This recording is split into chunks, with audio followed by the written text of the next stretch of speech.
जय जगन्नाथ। आज आम बनैया जाऊे चटपटा मुढ़ी मसाला। चटपटा मुढ़ी मसाला मुझे किछि चिना बादाम, किछि मुढ़ी, किछि सिझा आलू, किछि कटा टमाटो, कटा पियाज, किछि कंचा लंका, भृसंग पत्र आउ बोट सिझा। एबे आमे कढ़ई बसैले, कढ़ई रे किछि तेल पकेइले, तेल गरम होला परे सेतरे पियाज पकेइले,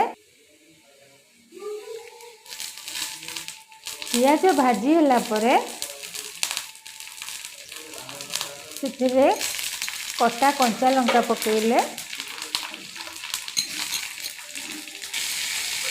तापरे किछि भृसंग पत्र पकेइले,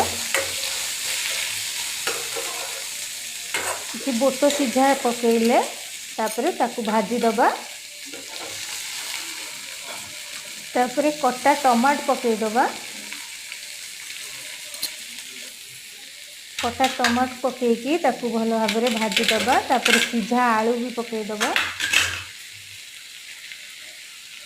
एबे सिझा आलू पड़ी जाइए, तापरे स्वाद अनुसार अल्प किछि लुण पकेइ दबा,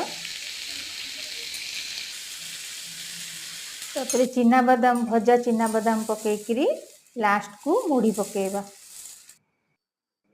एबे हमर मुढ़ी मसला रेडी हो जाइए। तापरे ताकू आउ टिके चटपटा करिया पई सेथिरे किछि बीट लुण पकेइ देबे, लेंबू टिके चिपुड़ी देबे।